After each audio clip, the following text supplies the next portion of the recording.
So the previous week has been really actually kind to me, I would say. Let's have a look. So just some trade reviews. I was actually going on for Euro Yen long. So indeed, on Monday, price actually went up. We tested the zone, and I got my 3:1 risk to reward ratio, which is hooray for me. Dollar CAD, also another trade which I spoke about last week. Same thing, price broke, retest, and then it flew down, got another 3:1.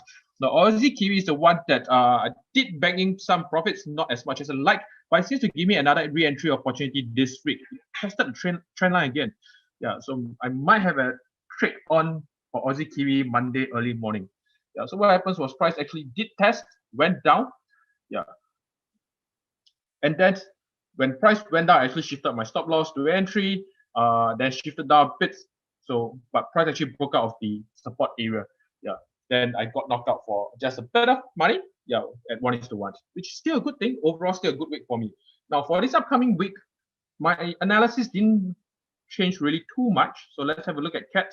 So when you look at a weekly chart for CAT, I did mention last week that CAT, Monday morning is going to be really important for me. And same thing, if it follows through, break out above, I'll be really bullish about CAT.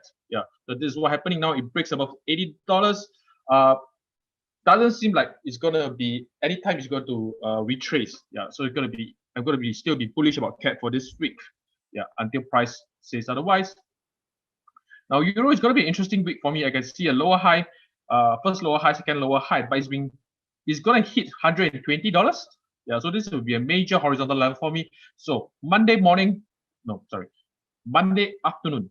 Yeah, when the London session opens, we'll be really keeping a close watch on Euro to see whether it bounces off 120. If it does, I'm still going to be bullish about this pair simply because 120 is a really strong level for me to trade off. Yeah, but if it actually closes below for the first 4-hour bar or even the daily bar, that means on Tuesday morning, then I'll be bearish about Euro. Yeah, so let's keep a close watch for Euro.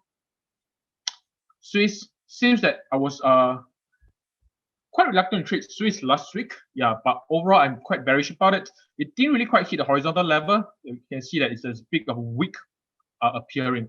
Now, wherever, at the risk of repeating myself, when price doesn't show any conviction at a horizontal level, I will tend to stay out of it, especially now that we can see a wick appear and it's several cents short of the horizontal level. Yeah, so until price shows me that it's gonna be bearish, yeah, I won't be bullish about Swiss at all. Yeah, unless there's some bearish signs that comes up, I won't be touching Swiss.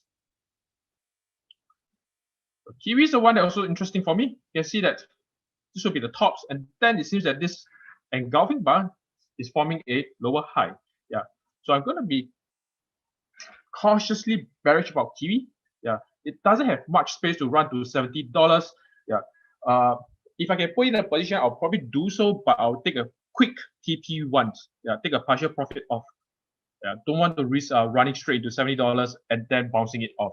Again, $70 is really a strong horizontal level for me. Yeah, don't wish to trade into such level without any sort of protection. Now, pound, I've been saying that pound probably will range at the $140 level, and it did still not giving me any strong conviction where it wants to go. But overall, I will be bearish about it. Yeah, very similar to Aussie, in fact.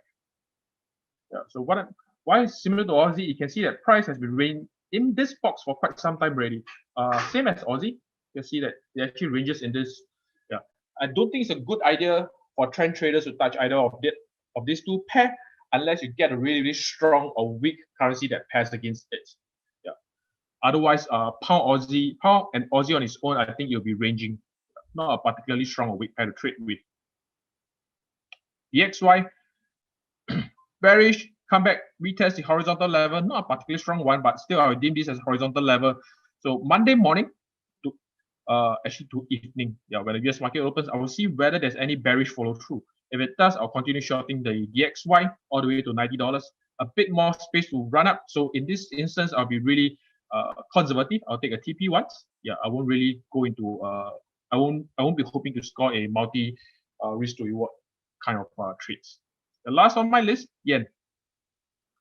Very nice, perfect touch of the horizontal level, went down. Nothing much to be said about this. I'm still going to be really, really bearish about it. Now, with that saying that this week, the currencies that I'm going to short actually didn't change much for last week.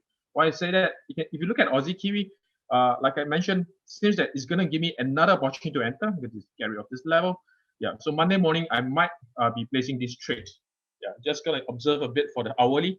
Yeah, see if any bearish strengths that comes in. If it does, I'll just jump in and short this pair. Yeah, same thing going for 3:1. Now, dollar cat, good trade for me last week.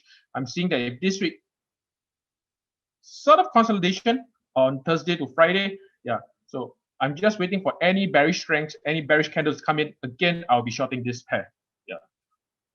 And then the last, so these are actually similar pairs to last week. The last is actually still Euro Yen for me. Pretty good trade for me. I'm just waiting for retracement to this level, and then I'll put in a long position. Yeah. So no changes to my overall analysis. I'm still keeping constant, which is rare.